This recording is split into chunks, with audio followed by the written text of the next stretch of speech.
Did Facebook pivot their business model to the metaverse because they knew their underlying business was about to fall apart?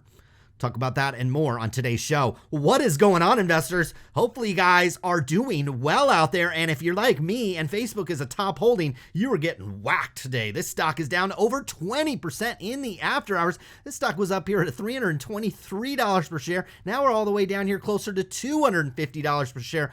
Talk about what that means from a technical perspective. What this also does with Facebook is it wipes out all the gains we've seen over the last year. Stock was up 21.75%, and that's about what it is down in the after hours. So if these after hours declines hold into tomorrow, Facebook will essentially have been dead money over the last year. Now, this decline by Facebook is happening because they just released their Q4 earnings and they were an absolute utter disaster. Now, I know a lot of you who tune into this show and you know that I've talked up Facebook. It's been a stock that I like, but this channel is all about letting the numbers speak to you. Look, I don't bring up financial documents like this. And in fact, there's not a lot of channels here on YouTube that actually bring these up. Okay. It doesn't necessarily give you the most views, doesn't necessarily give you the most clicks. I'm going to tell you, this gives you the best view into this as a shareholder. And we let these numbers speak to us. So despite my love for Facebook, the fact that I've been in this stock for a long time, even after today's drop, I'm still up huge in this stock. It is not going to change the fact that we are going to look at these numbers and we're going to look at the technical analysis and let this speak to us. So many of you, I read this into my comments as well, so many of you already have preconceived notions of the company, what they're doing now into the future. You're emotionally attached to these companies, and when they report earnings that are a disaster, you want to make excuses. We're not going to make excuses on this show. In fact, we're going to blow this company up because it deserves this. Take a look at this. Revenue growth just 20% year over year at this $33.67 billion. Now that did beat expectations by 230. That is not what is driving the stock lower in the after hours. Also, the fact that EPS came in at $3.67, that missed by 16 cents. I don't think that is what's sending stock lower in the after hours. They have daily active users. They have monthly active users. Those increased marginally. I don't even think that is moving the stock in the after hours. It was this upcoming guidance that the company gave in terms of their upcoming quarter, which is Q1 of 2022. They're expecting revenues to come in at just $27 to $29 billion, which will represent just 3 to 11% year over year revenue growth. We just did a video on Google. They grew their most recent quarter by in the mid 30s, I believe. Now, the expectations was closer to $30 billion. So yes, the fourth quarter is a great quarter for online advertising, especially for companies like Facebook. So we wouldn't really necessarily expect the company to go from Q4 of 33 billion up to even higher revenue. So the fact that they're going to drop off on a quarter over quarter basis, not necessarily that bad, but we're going to come away under it, okay? And in fact, our growth rate is going to come to a screeching halt, which has some investors thinking that this whole metaverse, we're going to pivot to this, it's going to be a 5 to 10 year thing, was a precursor to this company knowing that their revenue was absolutely going to come to a screeching halt. And why is it coming to a screeching halt? The company gave some insight into that. They say that they're seeing a shift in engagement. First of all, you got competition. TikTok became the #1 site over Google over the last year. So you're seeing a ton of users go from Facebook into apps like TikTok and likely YouTube as well. So you're seeing a shift there. You're also seeing a shift inside of the apps that Facebook owns, like Instagram and Facebook.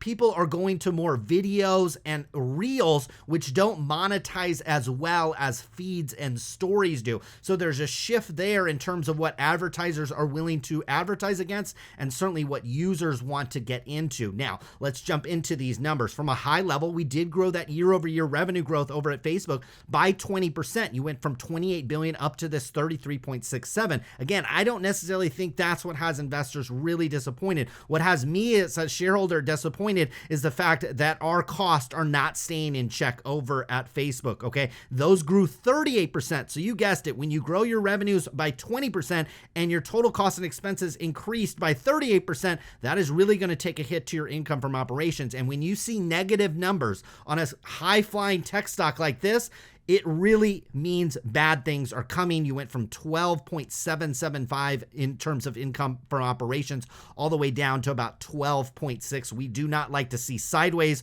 or negative action on this one, and that's what you're seeing. Now, in terms, they did break things out a little bit differently. We talked about this on the Fang Stock Recap Show, how the company was expected to break out this Reality Labs, which is essentially Oculus, and you're going to see how much of a disaster this business unit is. You see in the most recent quarter, we did $877 million worth of revenue, but guess what? Our income from operations was a negative $3.3 billion. So that is certainly dragging on the company as well. In the previous quarter, you were at 558 in terms of revenue. You lost $2.6 billion. The previous year, you're not seeing a lot of growth, honestly, okay? Year over year. Take a look at where your revenues were in Q4 of last year. They were at 717, and yeah, they're up 160 million, but that's not that much when you factor in how much the losses expanded, okay? So we had off of $717 million, again, this is the Oculus side of the business, we lost $2.1 billion.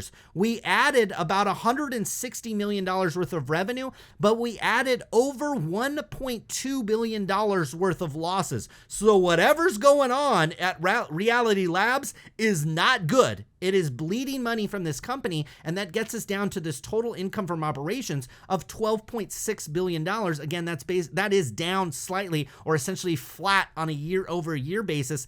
That's a disaster, okay? Let's take a look at this from a higher level view. We've got that revenue coming in at 33.6. We also talked the fact that this guidance is really bad, and the company also gave us guidance in terms of their expenses, and they are just slightly lower than the range they gave. Their prior outlook was 91 to 97 billion dollars in cost for the full year upcoming for 2022. Well, they came in just under that, basically kind of in the middle of that, to 90 to 95. So we're starting to shrink to single digit growth, but our expenses look like they're going to be about what we guided. Yeah, that's a recipe for disaster. That is why this stock is absolutely tanking in the after hours. Now, in terms of our cost, they went from 15.3 billion all the way up to this $21 billion.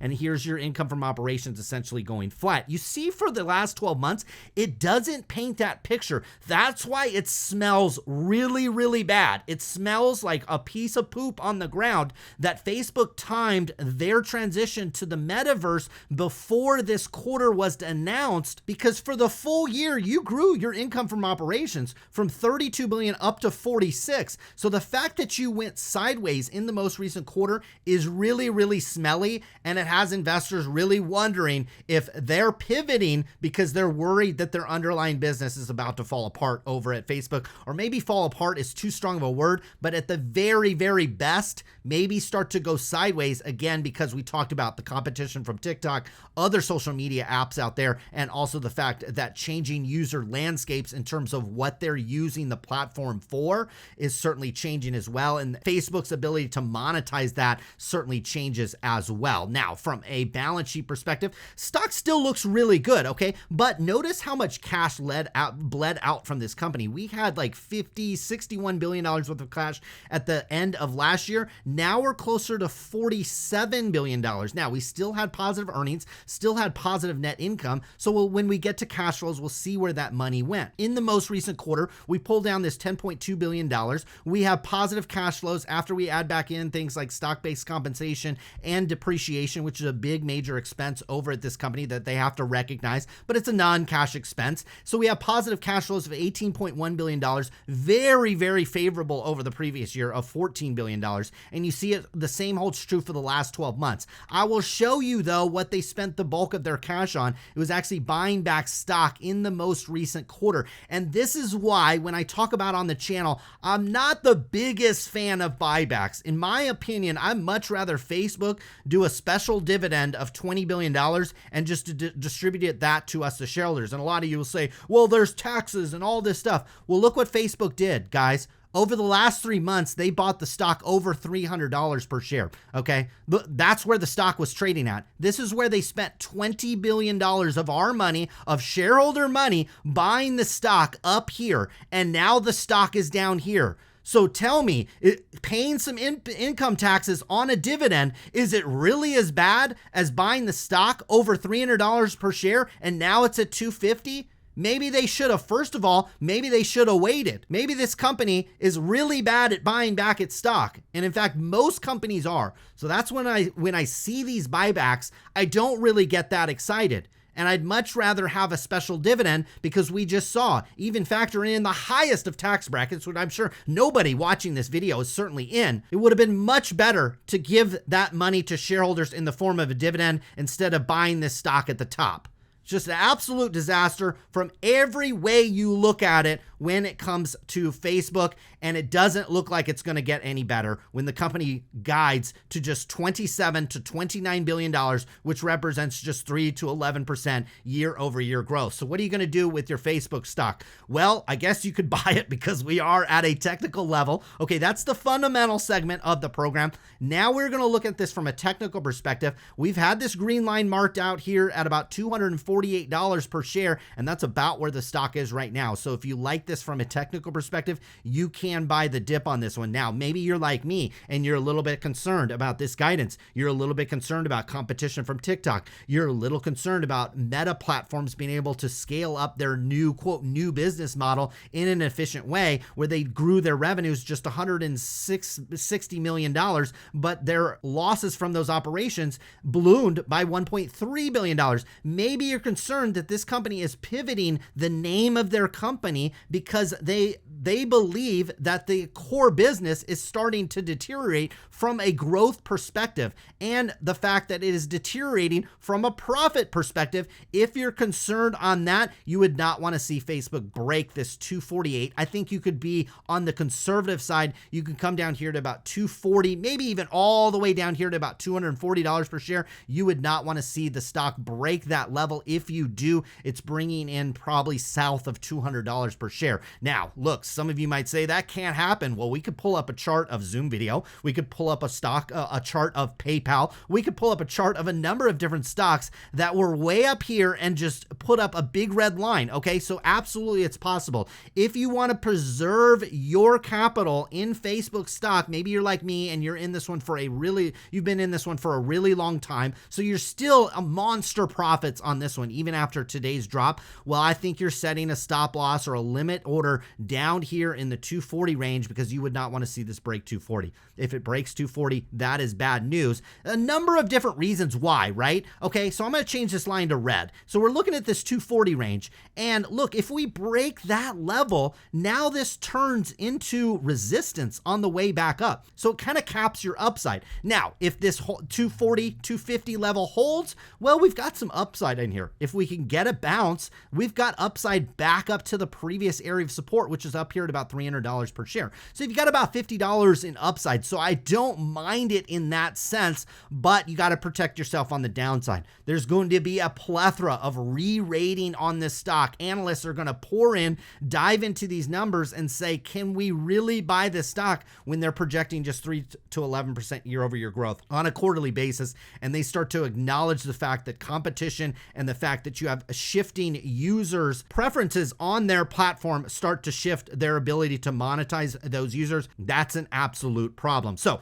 from a technical perspective, I'll sum it up. You can buy the dip here if you feel like it. Me personally, I am not going to buy the dip. I'm going to set a stop loss down here just in case this one wants to continue to go lower, and I will get out of this stock and maybe find another source of funds, because we are not growing our profits really that much over here anymore. We're shifting into this Reality Labs portion of the business that is really not growing that much year over year, and we're expanding those losses as well. I mean, how long is it going to take? It's going to probably take 5 to 10 years just to break even on that business.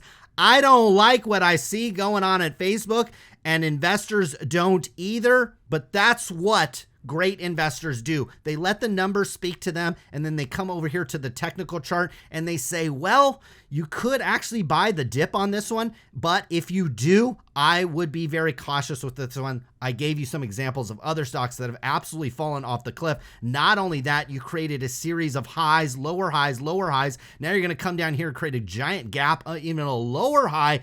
Wouldn't be super excited about this one. I would much rather be focused on stocks that are growing their revenues at a higher rate than this and also forecasting for higher profits in the upcoming quarter. Neither thing that Facebook is going to do in the shorter term. That was Facebook. Hopefully you guys enjoyed this video. Be back again soon with more. Good luck with your investments.